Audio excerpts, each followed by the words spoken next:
Hello, I'm Philip Taylor from Richmond Green Chambers. I'm talking about the Human Rights Act Toolkit. This is one of a series of advisor books which the Legal Action Group publish.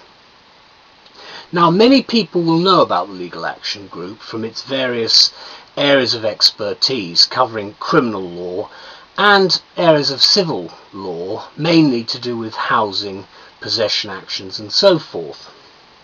However, what they've done is they've branched out a bit because they've actually produced some rather useful advisor books, and this is one of the first ones. It's been quite a good seller, and I've written a number of reviews of this particular toolkit because it suddenly became quite popular, as it actually brings together a huge amount of information about the legislation in one place, which will be of benefit certainly to both advisors, practitioners and of course lawyers who have a knowledge of the subject, which we've been forced to do, but at the same time needing that extra little bit of detail which comes with the toolkit. I've given it the title Getting on the Rights Track with this advice toolkit because that's what it does. It puts you on the right track effectively. What we've got then with the toolkit series are a number of books which basically give a passing interest to reforming areas of law, and it's always going to be a very difficult task for writers to produce any form of book covering legal matters for, say, managers, frontline staff and so on, who've got no legal knowledge to back up the way in which they carry out their particular functions. So this is where the book comes in. Now, Jenny Watson and Mitchell Woolf, in my view, have got to be congratulated for producing what is actually an excellent piece of work. It's got a concise introduction to basic human rights principles, and it doesn't actually resort to the old gobbledygook, because one of the keys with the Legal Action Group publications is the fact that they state the law in a nice, simple way, which is readily understandable both for the judiciary and also for, of course, the people who actually have to play a part in the proceedings. What Watson and Woolf have done, therefore, is to introduce the Human Rights Act to those people who may not have had much of a prior knowledge of it, but certainly have to today.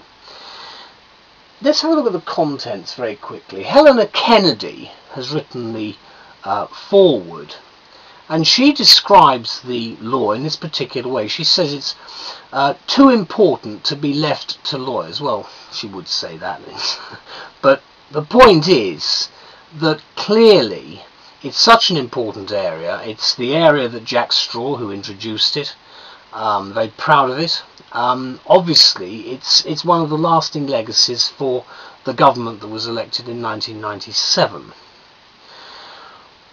What I think we've got here, she goes on in fact to talk about the Act, and she says it's a positive expression of a mature society. The difficulty we've got with that is that that's a view that she has, but it's not shared, of course, by a lot of people. And it may well be that this current piece of legislation will, of course, be amended in due course. It's a highly practical toolkit, this one. And it's almost what I've described as a virtual seminar on human rights. It's got 11 chapters and a copy of the Act at the end of the book. The contents start with a fairly substantial introduction, and we have part 1, which deals with a checklist covering mini checklists of important areas that we should obviously look at.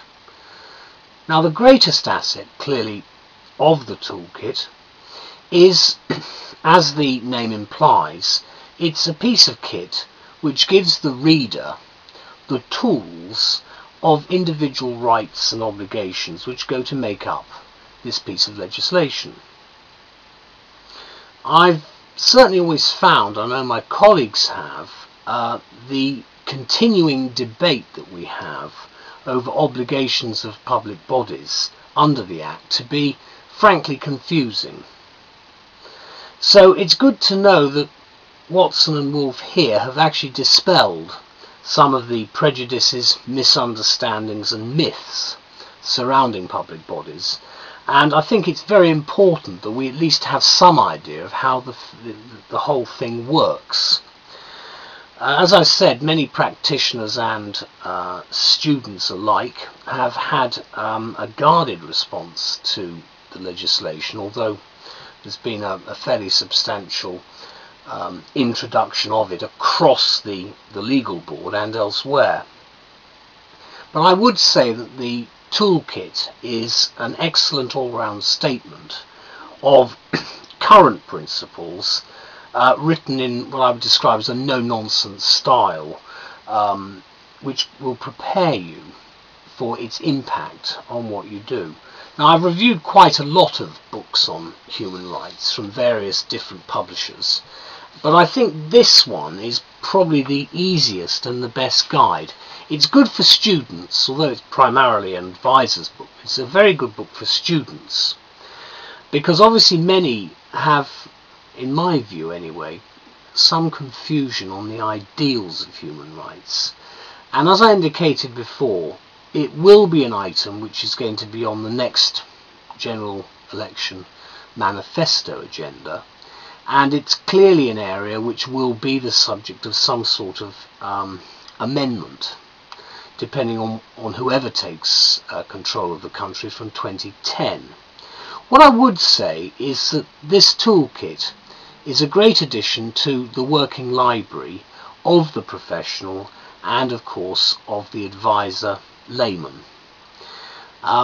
Obviously it's something that is giving us new principles of fundamental rights, and the basics that we have are obviously going to be expanded in due course, but it's a beginning, and this is the best book to help you, so I do advise you to have a good read of it and get it for your bookcase.